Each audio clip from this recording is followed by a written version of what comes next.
Good morning दोस्तों, मैं Pawan Sharma galaxy classes and defence academy के यूट्यूब चैनल पर आप लोगों का हार्दिक अभिनंदन करता हूं और उम्मीद करता हूं कि आप लोग घर पर बिल्कुल स्वस्थ होंगे। पिछली क्लास में हमने भाजकता के नियमों के बारे में जानकारी ली थी और मैं जहां तक उम्मीद करता हूं कि आप लोगों ने भाजकता के नियमों को अच्छी तरह से रिपीट कर लिया होगा, तैयार कर लिया होगा। आज उनसे रिलेटेड कुछ एग्जाम्पल्स, कुछ उदाहरण आपको करवाने वाला हूं जिससे आपकी भाजकता के नियमों की प्रैक्टिस हो सके। क्यों? क्योंकि आने वाला जो टॉपिक है एलसीएम एचसीएफ लेसन मैथ्स है, वो पूरा भाजकता के नियमों पर आधारित है। तो कुछ बेसिक प्रैक्टिस वाले क्वेश्चंस हम लोग आज देखने जा रहे हैं और कमेंट में आप लोग आंसर डालेंगे। मैं चेक करूंगा कि कितने बच्चे हमारे इस प्रयास को सफल बनाने में हमारे साथ लगे हुए हैं। समझ पा रहे हैं मेरी बात को? तो इसलिए घबराना नहीं है, बिल्कुल आराम से हंसते हंसते जहां पे कोई बात समझ में नहीं आए आप लोग तुरंत क्लिक करें। जैसे फर्स्ट क्वेश्चन है, ध्यान से देखिएगा। निम्न में से कौन सी संख्या 16 से विभाजित नहीं है? विभाजित नहीं है। पहला बेसिक सिंपल सा क्वेश्चन है, आराम से यहां पे ध्यान देंगे। पहला एग्जांपल लिखा मैंने, पहला आपका ऑप्शन है 1579872। दूसरा आपका ऑप्शन है दोस्तों 1012064। थर्ड ऑप्शन है दोस्तों आपका 2153310 और आपका फोर्थ ऑप्शन है दोस्तों 2153024। ये चार ऑप्शन दे रखे हैं, आप लोग कमेंट कर सकते हैं। बिल्कुल ध्यान से देखिएगा, मैं यहां पर आपको थोड़ा सा रिपीटेशन दे रहा हूं। 16 का भाजकता का नियम, 16 को हम क्या लिखते हैं? 2 की पावर 4, आपको याद होगा। और मैंने बताया था कि संख्या के अंतिम 4 अंकों में आप 16 का भाग देकर देख लीजिए। अगर अंतिम 4 अंकों में 16 का भाग पूरा जाता है तो दोस्तों संख्या में भी 16 का भाग पूरा जाएगा। क्लियर है? लेकिन उसके अलावा मैंने आपको एक तरीका और बताया था, वो क्या था कि अगर 16 का भाजकता का नियम 4 अंकों पर डिपेंड करता है तो आप चौथे अंक को देखिए। अगर चौथा अंक, ध्यान से देखिएगा यहां पे, चौथा अंक अगर विषम है, चौथा अंक अगर विषम है तो संख्या का आधा जोड़कर आपको भाग देकर देखना है। तो यहां पर देखिए, क्या 9 विषम है? तो आप बोलेंगे हाँ बिल्कुल विषम है। तो आप क्या करेंगे? 16 का आधा 8 जोड़ दीजिए। 872 में अगर आप 8 जोड़ते हैं तो दोस्तों कितना आता है? 880। और यहां पर देखते ही पता लग रहा है कि 880 16 से कंप्लीटली कटता है, पूरी तरह से डिवाइड होता है। 16 पंजे 80, 8 और 0, 16 पंजे 80, यानी ये तो संख्या पूरी तरह से क्या हो रही है? विभाजित हो रही है। समझ पा रहे हैं मेरी बात को? सेकंड ऑप्शन देखें, पहला ऑप्शन तो कट रहा है, दूसरा ऑप्शन देख लीजिए। अगर दूसरा ऑप्शन देखें तो वही बात मैं यहां पे बोलूंगा, 16 की भाजकता का नियम है, चौथा अंक देखिए क्या है? सम है। अगर चौथा अंक सम है तो आपको संख्या में कोई परिवर्तन नहीं करना, बचे हुए 3 अंकों में आप 16 का भाग देकर देखेंगे। तो यहां पर देखिए बचे हुए 3 अंक कितने बचे? 64। 064, 064 का मतलब कितना होता है? 64। और हमें पता है 64 16 से पूरा कटता है। तो दोस्तों इसका मतलब हुआ कि ये संख्या भी 16 से विभाजित होगी, जबकि हमें कौन सी निकालनी है? जो विभाजित ना हो, जो विभाजित ना हो। तो आराम से आ जाइए। अब हम थर्ड ऑप्शन देखते हैं दोस्तों, ध्यान से देखिए। चौथा पद सम है या विषम? तो आप बोलेंगे सर ये तो विषम है, ये तो कैसी संख्या है? विषम संख्या है। समझ में आ रही है ना कि यहाँ पे चौथा पद क्या है? विषम। अगर चौथा पद विषम है तो संख्या का आधा जोड़ेंगे। किस संख्या से विभाजन नियम देख रहे हैं हम? 16 से। तो 16 का आधा जोड़ देंगे तो 310 में अगर दोस्तों 8 जोड़े तो कितना हो जाएगा? 318। और भाग देना है किसका? 16 का। आराम से डिवाइडेशन कर लेंगे। 16 एकम 16, दोस्तों कितना शेष बचा? 15। कितना शेष बचा? 15। उतारे कितना? 8। अब वही बात आपको पता है 16 नामे 144 होते हैं और 16 ढाई कितने होते हैं? 160। यानी 16 नामे अगर 144 लिखूं यहाँ पे तो 4 और 1 यानी कितना शेष बच रहा है दोस्तों, 14 शेष बच रहा है। तो इसका मतलब ये संख्या 16 से पूरी तरह विभाजित नहीं होगी। समझ में आई मेरी बात? तो इसका मतलब हमारा आंसर कौन सा ऑप्शन हो जाएगा दोस्तों, थर्ड ऑप्शन, कि थर्ड ऑप्शन ऐसा ऑप्शन है जो 16 से पूरी तरह से विभाजित नहीं होगा। क्लियर है बात? आगे चलते हैं, कोई दिक्कत नहीं, प्रैक्टिस कीजिए। जहां तक आप प्रैक्टिस करते रहेंगे तब तक आपकी प्रॉब्लम्स दूर होती रहेंगी। जैसे ही आपने प्रैक्टिस छोड़ी आपका क्वेश्चन गड़बड़ हो जाएगा। जैसे अगला क्वेश्चन है, गौर कीजिएगा,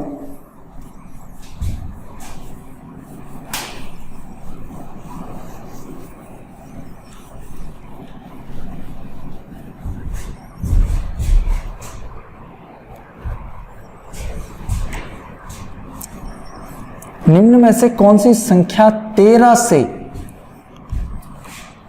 से विभाजित होगी, 13 से विभाजित होगी। पहला ऑप्शन दे रखा है दोस्तों आपको 96, 66, 55, 21। सेकंड ऑप्शन दे रखा है आपको 96, 72, 55, 29। थर्ड ऑप्शन दे रखा है दोस्तों 97, 82, 45, 19। और फोर्थ ऑप्शन दे रखा है आपको 97, 81, 46, 19। देखिए यहां पे 13 से विभाजन पूछा है। याद कीजिए, छोटी सी बात याद कीजिए, मैंने आपको बताया था 13, 7, 11 और 13 के लिए मैंने आपको एक ही रूल बताया था कि संख्या के आप कितने कितने अंकों के जोड़े बनाएंगे, 3-3 अंकों के जोड़े बनाएंगे। और अगर जोड़े 2 से ज्यादा बनते हैं, अगर 3-3 अंकों के जोड़े 2 से ज्यादा बनते हैं तो एकांतर क्रम वाले जोड़ों को जोड़कर फिर क्या लिया जाएगा, अंतर। और अंतर अगर 13 से विभाजित है तो संख्या भी 13 से क्या होगी, विभाजित। अगर आपको मेरी बात समझ में नहीं आई है तो आप ध्यान से देखिए मैं क्या कर रहा हूं। यहाँ पे पीछे से 3-3 संख्याओं के जोड़े बनाए हमने। जैसे यहाँ पे हमने एक जोड़ा लिया 521, दूसरा जोड़ा लिया हमने 665, और यहाँ पे 3 का जोड़ा नहीं बन रहा है तो 96 को मैं कितना लिख लूंगा, 096। कितना लिख लूंगा, 096।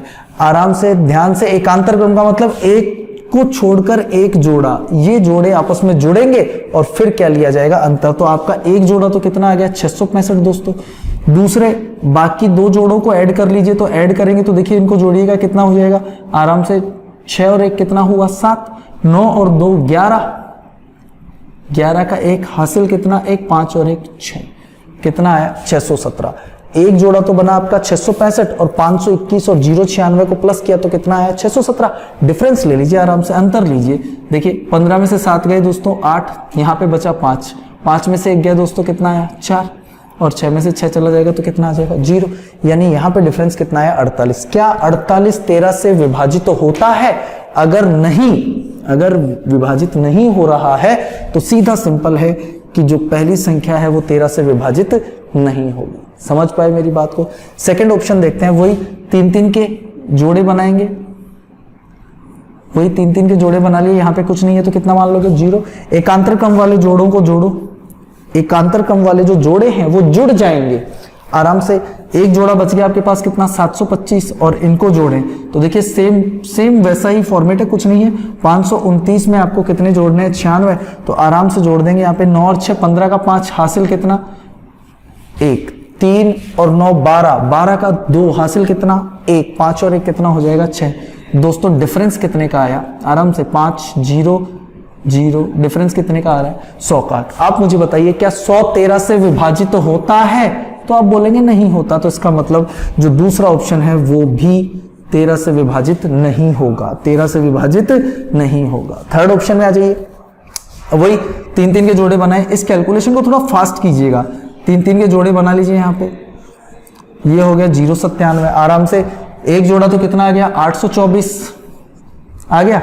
बाकी एकांतर क्रम वाले जोड़े जोड़ लेंगे तो जोड़ लीजिए, आराम से जोड़ेंगे। 9 और 7 16 का 6 हासिल 1, 1 और 1 2, 2 और 9 कितने हुए 11 हासिल 1, यानी 616। डिफरेंस लीजिए, 14 में से 6 गए कितने आए 8, यहाँ पे बचा 0, सॉरी 1 बचा, 1 में से 1 गया 0 और 8 में से 6 गए। समझ रहे हैं कितना आया डिफरेंस 208। डिफरेंस कितने का आया 208 का।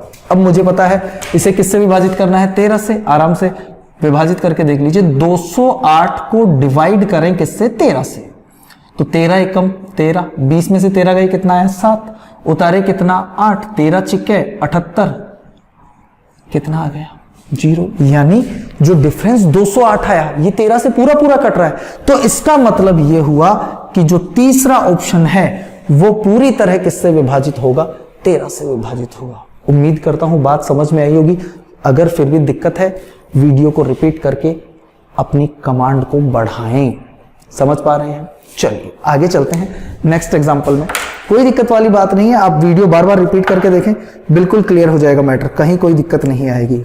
आराम से ये देखिएगा, एक क्वेश्चन कॉम्पिटिटिव एग्जाम में पूछा गया क्वेश्चन है, आराम से देखिएगा ध्यान से। यहां पे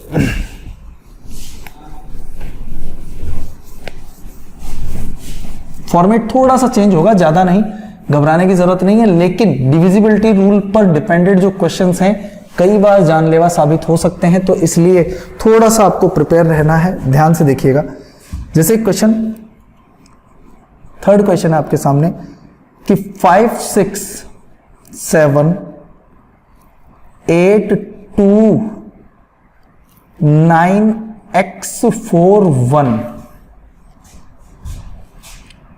11 से पूर्णतया विभाजित होता है या पूर्णतया विभाज्य है, पूर्णतया विभाज्य है। बोर तो नहीं हो रहे ना? तो x का मान बताइए, तो x का मान बताइए। अब छोटा सा वही रिपीटेशन, आपको पता है कि 11 का भाजकता का नियम क्या होता है। हाँ बिल्कुल, कमेंट करते रहिए, आपको कोई दिक्कत वाली बात नहीं है। कमेंट करना है, बिल्कुल उत्साहित होकर, बिल्कुल एनर्जेटिक होकर पढ़ना है। ऐसे नहीं कि बिल्कुल सुस्त होकर बैठे हैं। निराशा बिल्कुल नहीं रखनी है। लॉकडाउन बढ़ने दीजिए, कोई दिक्कत नहीं है। जितना लॉकडाउन बढ़ रहा है उतनी आपकी स्टडी में शार्पनेस आती जा रही है, तो इस लॉकडाउन को बढ़ने दीजिए, कोई दिक्कत नहीं है।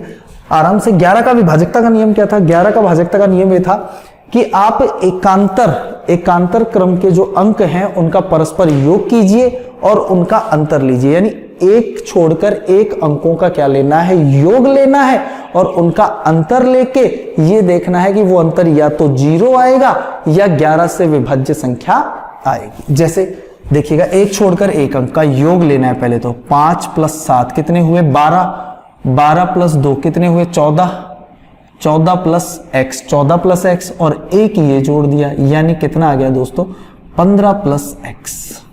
कितना आया, 15 + x। अब बाकी बचे हुए अंकों को जोड़ें तो 8 और 6 14, 14 और 9 23, 23 और 4 27, 23 और 4 कितने आए, 27। समझ पा रहे हैं मेरी बात को? आराम से अब ध्यान दीजिएगा, 23 27 डिफरेंस आ गया यहाँ पे, सॉरी योग आया 27। अब इनका जो डिफरेंस है वो आपको देखना है, तो बिल्कुल आराम से देख के बताइए मुझे। अगर मैं 27 - 15 + x करूं, 27 - 15 + x करूं दोस्तों, बिल्कुल आराम से देखिए, 27 में से 15 जाएंगे तो आप जानते हैं यहाँ पे कितना आने वाला है। 27 में से 15 माइनस किया कितना है, 12। और कई बच्चे यहाँ पे गड़बड़ कर देते हैं, x+ का लिख देते हैं, नहीं गलत बात है। आराम से देखिएगा, अगर 15 माइनस का हो रहा है तो इसका मतलब x भी माइनस का हो जाएगा, तो 12 माइनस कितना लिखोगे, x। अब आप मुझे बताइए, क्या मैं यहां पर x की वैल्यू 12 लिख सकता हूं जिससे ये वैल्यू 0 आ जाए? क्यों? क्योंकि हमने पढ़ा है कि एकांतर स्थान वाले या सम और विषम स्थान वाले अंकों का योग करके उनका अंतर लेने पर या तो 0 आए या फिर 11 से कटने वाली संख्या आए, तभी वह संख्या 11 से क्या होगी, विभाजित होगी। तो अगर मैं इसको 0 बनाना चाहता हूं तो मुझे यहां पे कितना लिखना पड़ेगा, 12। अगर मैं इसे 0 बनाना चाहता हूं तो मुझे x की वैल्यू कितनी लिखनी पड़ेगी, 12। जबकि x तो एक ही अंक की संख्या है, जबकि x तो यहां पर क्या है, एक ही अंक की संख्या है, तो इसका मतलब x की वैल्यू 12 तो नहीं हो सकती। अब मुझे ये बताइए कि मैं x की ऐसी कौन सी वैल्यू रखूं कि बराबर में 11 से कटने वाली संख्या आ जाए। तो आपको पता है सिर्फ एक ही वैल्यू ऐसी है कि मैं यहां पर x का मान दोस्तों कितना लिख दूं, 1, यानी 12 - 1 यानी कितना आ जाएगा, 11, जो 11 से पूरी तरह से कटता है, तो इसका मतलब ये संख्या भी पूरी तरह से कटेगी। तो इसका सीधा सिंपल आंसर होगा दोस्तों, x की वैल्यू कितनी होगी, 1। x की वैल्यू कितनी होगी? देख, 11 का भाजकता का नियम है कि सम और विषम स्थानों वाले अंकों का योग कीजिए और उनका अंतर लीजिए। उनका अंतर यदि 0 आता है या फिर 11 का गुणज आता है तो वह संख्या पूरी 11 से क्या होगी? विभाजित होगी, 11 से क्या होगी? डिवाइडेड होगी। तो वही बात यहां पर हमने की कि मैंने पहले विषम स्थानों वालों को जोड़ा, 5 और 7 12 और 2 14 प्लस x और 1 यानी 15 प्लस x आया। फिर मैंने सम स्थान के अंकों को जोड़ा तो 8 और 6 14, 14 और 9 23, 23 और 4 कितना है? 27। इनका डिफरेंस लिया तो कितना आया? 12 माइनस x। अगर मैं 0 लाना चाहता हूं बराबर में तो मुझे x की वैल्यू कितनी लिखनी पड़ेगी? 12। x एकल अंक वाली संख्या है इसलिए x की वैल्यू 12 तो क्या है? गलत है। तो फिर मैंने देखा कि x की वैल्यू 1 रखी जाए तो 12 माइनस 1 कितना हो जाएगा? 11, जो 11 से विभाज्य है। अगर ये 11 से विभाज्य है तो इसका मतलब ये पूरी संख्या 11 से विभाज्य होगी, यानी x की वैल्यू कितनी आने वाली है? 1 आने वाली है। समझ आ रही है ना बात? बिल्कुल। अगर कहीं भी दिक्कत है कमेंट डालिए आप लोग, मैं दोबारा रिपीट कर दूंगा। नेक्स्ट एग्जांपल देखते हैं दोस्तों। चलिए अगला एग्जांपल देखें। डिविजिबिलिटी पे बहुत सारे क्वेश्चंस आए हुए हैं, बहुत सारे क्वेश्चंस आए हुए हैं और ये एक सिंपल सा टॉपिक है। इस टॉपिक को इतना टाइम देने का रीजन ये है कि आपका जो नेक्स्ट टॉपिक होगा एलसीएम एचसीएफ वो पूरा इस भाजकता के नियमों पर आधारित है। तो अगर आप अगला टॉपिक क्लियर करना चाहते हैं तो यहां पे थोड़ा सा आपको ध्यान देने की जरूरत है और कुछ नहीं करना विशेष। नेक्स्ट क्वेश्चन देखेंगे, देखिएगा। ए व बी प्राकृत संख्याएं हैं। ए व बी प्राकृत संख्याएं हैं। बहुत ध्यान से देखना है, इंपॉर्टेंट क्वेश्चन है ये। ए व बी प्राकृत संख्याएं हैं। a गुणा बी प्लस 1 24 से विभाजित है। 24 से विभाजित है।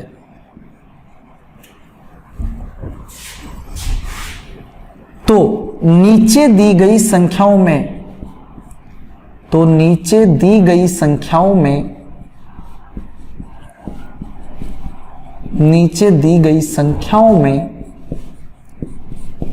एक मिनट में मार्कर चेंज कर लूं। नीचे दी गई संख्याओं में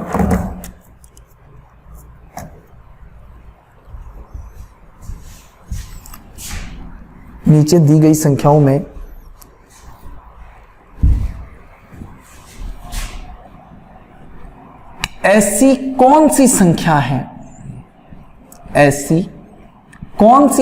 है जो a प्लस बी को विभाजित कर सके या जो a प्लस बी को विभाजित करे।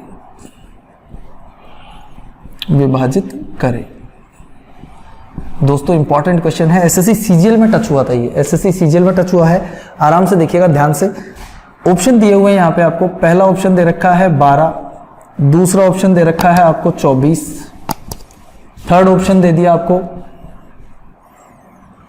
36 36 और फोर्थ ऑप्शन दे दिया आपको 48 48। और इसके बाद आंसर्स दिए गए थे आपको कि पहला ऑप्शन दिया था आंसर में कि पहली, दूसरी और तीसरी संख्या विभाजित कर सकती हैं।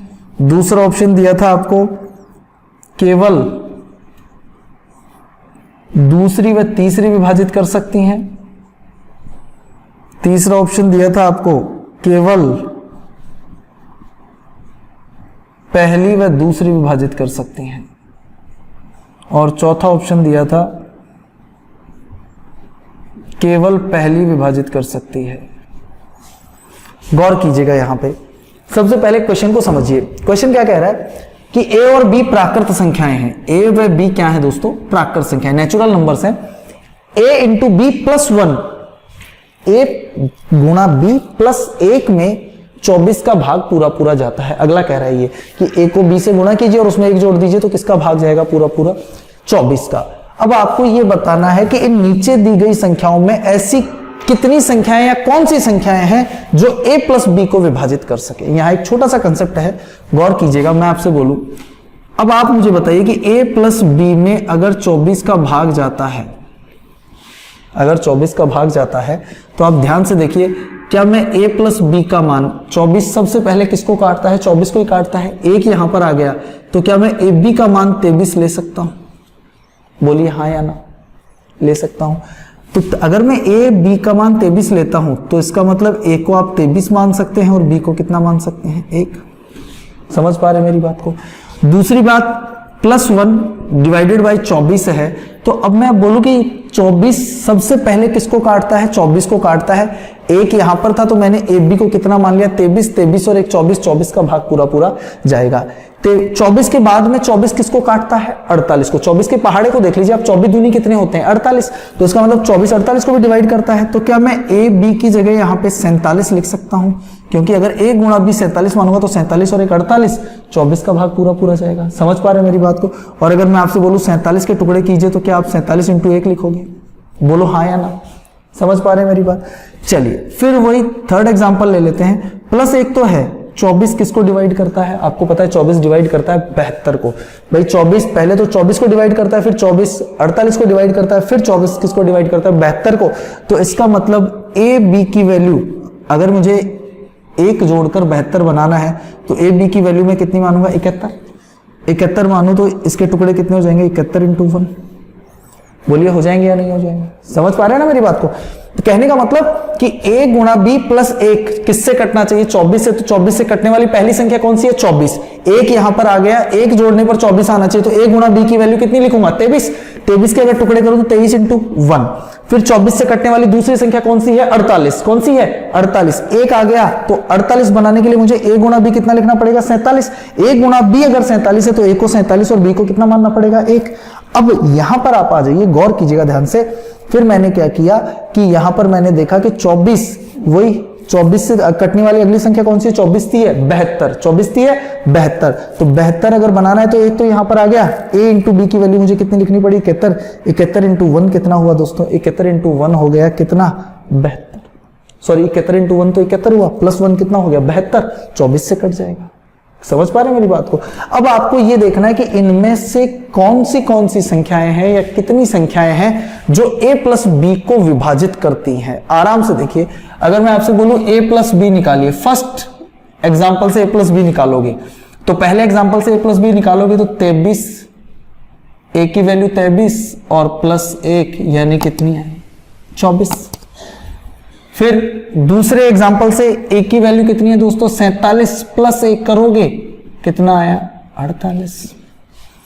फिर तीसरे एग्जाम्पल से a + b की वैल्यू निकालोगे तो a को कितना माना है? 71 और b को कितना माना है? 1। तो 71 + 1 यानी वैल्यू कितनी है? 72। मैं यहां देख रहा हूं कि a + b की वैल्यू 24 के पहाड़े में आ रही है, 24 48 72। अब आप गौर कीजिए कौन कौन सी संख्याएं हैं जो a + b को काट सकती हैं। क्या 12 से ये सारी संख्याएं डिवाइडेड हैं? 24 भी कटता है, 48 भी कटता है और 72 भी कटता है। तो इसका मतलब पहला ऑप्शन तो राइट है। पहला ऑप्शन तो क्या है? राइट है। फिर मैं देखूं 24 से 24 कटता है, 48 कटता है, 72 भी कटता है, यानी दूसरा ऑप्शन भी राइट है। फिर मैंने देखा 36 से 24 कटता है क्या? नहीं कटता। 36 के पहाड़े में 24 आता है क्या? नहीं आता। 36 के पहाड़े में 48 आता है? नहीं आता। 36 के पहाड़े में केवल 72 आता है।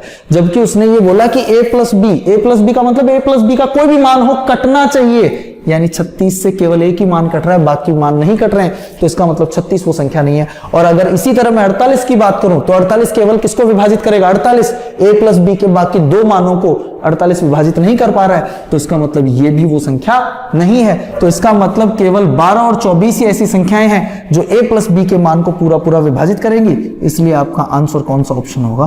थर्ड ऑप्शन की केवल एक व दो, केवल 1 व 2 आपका होगा आंसर। ये ऑप्शन होगा, 1/3 नहीं है, 1 और 2 है। कर पाएंगे? समझ आ रही है बात? कोई दिक्कत नहीं, रिपीट करके देखिएगा, मैं दोबारा बता दूंगा इस क्वेश्चन को। चलिए आगे चलते हैं अगले एग्जाम्पल में। बहुत सारे एग्जाम्पल्स आए हुए हैं ऐसे जो बहुत कंफ्यूज करते हैं एग्जाम्स में, ध्यान दीजिएगा। बहुत ही बढ़िया बढ़िया सवाल लेंगे। नेक्स्ट एग्जाम्पल देखते हैं हम लोग। इसी बेस पे बहुत ही प्यारा क्वेश्चन है, छोटा सा। फिर उसके बाद कुछ एक छोटी छोटी बातें जो आपको पजल्ड कर रही हैं अभी भी। ध्यान से देखिएगा। नेक्स्ट क्वेश्चन है आपके पास मस्त क्वेश्चन है ये भी। A4531B में A व B एकल अंक की संख्याएं हैं। A व B एकल अंक की संख्याएं हैं, एकल अंक की संख्याएं हैं, एकल अंक की संख्याएं हैं जो तथा उपरोक्त संख्या 72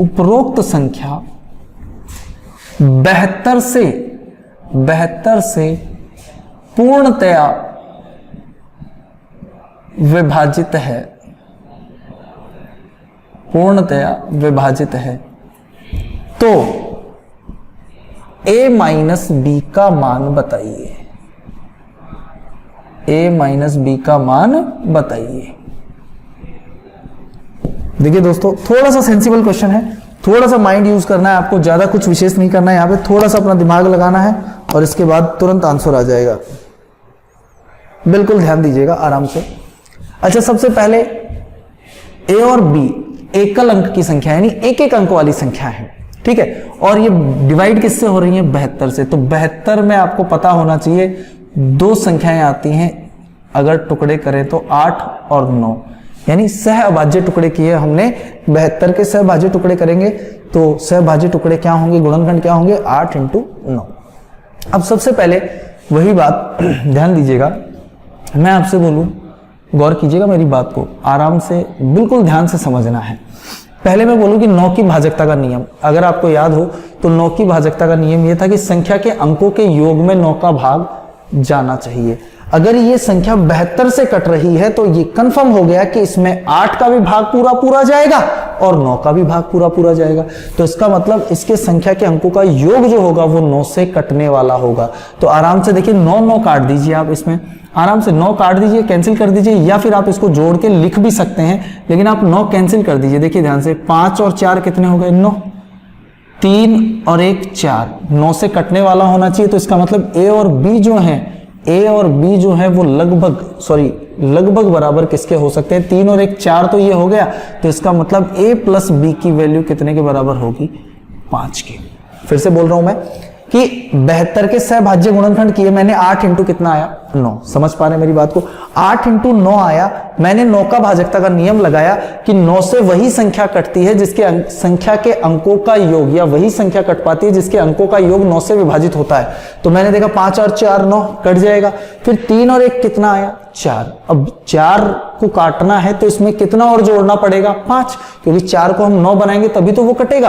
तो 4 को 9 बनाने के लिए कितना जोड़ना पड़ेगा? 5। तो ये 5 कौन होगा? A प्लस B का योगफल होगा। A प्लस B की वैल्यू कितनी आ गई? 5। क्लियर है ये बात? पक्का समझ आ रही है ना?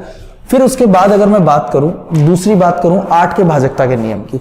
8 का भाजकता का नियम आप लोगों ने पढ़ रखा है। अंतिम 3 अंकों में किसका भाग जाना चाहिए? 8 का। अंतिम 3 अंकों में किसका भाग जाना चाहिए? 8 का। तो देखिए अंतिम 3 अंक, थोड़ा सा दिमाग लगाने की जरूरत है। 3 1, B की जगह अगर मैं 1 लिख दूं तो क्या बताइए 8 से कटेगा? कभी नहीं कटेगा, क्योंकि इकाई का अंक कैसा आ गया? विषम आ गया। तो इसका मतलब यहां पर 1 वैल्यू तो नहीं आ सकती। अगर मैं यहां पर 2 लिख दूं तो आप आराम से ध्यान से देखिए, अगर मैंने यहां पर 2 लिखा, 8 का भाजकता का नियम, या तो तीनों में भाग देकर देख लीजिए, या फिर याद कीजिए मैंने क्या बताया था, तीसरा अंक क्या है? विषम है। तो 8 का आधा जोड़कर भाग दे दीजिए। 12 में 8 का आधा यानी 4 जोड़ेंगे तो 16। 16 8 से कटता है। तो इसका मतलब ये संख्या 8 से भाज्य हो जाएगी। यानी कहने का मतलब जैसे ही मैंने B की वैल्यू 2 रखी तो ये 8 से कटने वाली संख्या हो गई। 8 3 24। दोस्तों शेष कितना बचा? 7। उतारे कितना? 2। 8 9 72, यानी पूरी कट रही है। तो इसका मतलब हमें पता लग गया कि B की वैल्यू हमें कितनी लिखनी पड़ेगी? 2। तो अगर B की वैल्यू दोस्तों 2 है, A plus B equal to कितना आया? 5। तो A की वैल्यू कितनी होगी? 3। बोलो होगी या नहीं होगी? भाई A प्लस B की वैल्यू हमने कितनी निकाली थी? 5। तो इसका मतलब ये हुआ कि अगर A प्लस B की वैल्यू 5 है, B की वैल्यू 2 आ गई, तो A की वैल्यू कितनी होगी? 3। A माइनस B का मान कितना होगा दोस्तों? 3 - 2, यानी आपका आंसर कितना आ जाएगा? 1। उम्मीद करता हूं समझ में आया होगा। थोड़ा सा जनरल क्वेश्चन है, इस बात को आप रिपीट करेंगे तो ये बात क्लियर हो जाएगी। मैं फिर से बता देता हूं कि 72 के मैंने सहभाज्य गुणनखंड किया, 8 इंटू कितना आया 9। अगर 72 से कोई संख्या कटती है तो वो 8 से भी कटनी चाहिए और 9 से भी कटनी चाहिए। 9 की भाजकता का नियम हमने पढ़ रखा है कि संख्या के अंकों का योग 9 से कटना चाहिए। तो मैंने यहाँ पे देखा 5 और 4 9 कट गए, फिर मैंने बाकी अंक जोड़े 3 और 1 4 आया। अगर इनको 9 से काटना है तो 4 को मुझे 9 बनाना पड़ेगा। 4 को मुझे क्या बनाना पड़ेगा 9, और अगर मैं 4 को 9 बनाना चाहता हूं तो मुझे संख्या में कितने अंक और लेने पड़ेंगे 5। तो इसका मतलब a प्लस बी की जो वैल्यू है वो कितनी होगी 5, क्योंकि a और b का योग कम से कम कितना आना चाहिए 5 आना चाहिए। तो a प्लस बी की वैल्यू मैंने कितनी मान ली 5 आराम से। फिर दूसरा मुझे भाजकता का नियम लगाना था, किसका 8 का। तो 8 का भाजकता का नियम अगर आपको लगाना है तो मैंने बताया कि 8 की भाजकता का नियम ये कहता है कि अंतिम 3 अंकों में किसका भाग जाना चाहिए 8 का। अंतिम 3 अंकों में मैंने b की जगह वैल्यू पहले कितनी मानी थी 1। अगर मैं b की वैल्यू 1 मानता हूं तो इकाईकांक विषम हो गया। अगर इकाईकांक विषम है तो 8 का भाग जाने का सवाल ही पैदा नहीं होता। तो फिर मैंने b की वैल्यू कितनी मानी 2। अरे कितनी मानी 2 मानते ही 8 का भाग अंतिम 3 अंकों में चला गया। इसका मतलब ये पूरी संख्या 8 से क्या होगी विभाजित।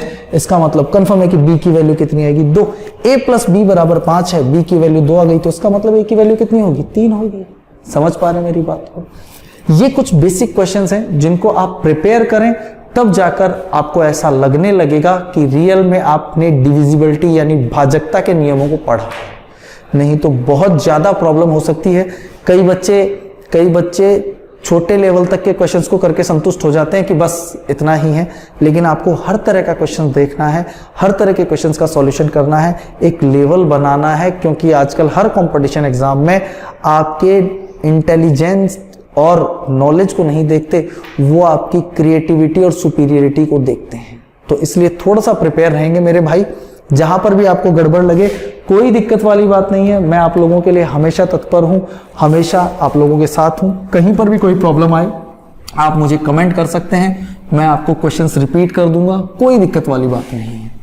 नेक्स्ट देखेंगे ध्यान से, यहाँ पे लास्ट एग्जाम्पल आज का बहुत ही प्यारा एग्जाम्पल है, ध्यान दीजिएगा। पूछा गया क्वेश्चन है, थोड़ी सी लैंग्वेज प्रॉब्लम थी और कुछ नहीं था इस क्वेश्चन में, ध्यान से देखिएगा। यदि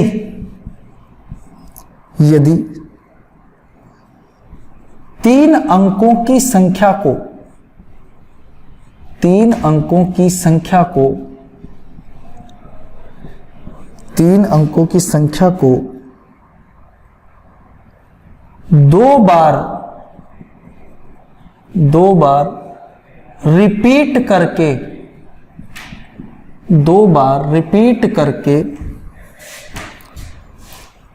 6 अंकों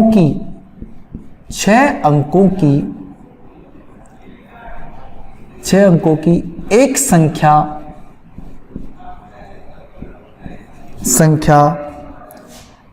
343 बनाई गई।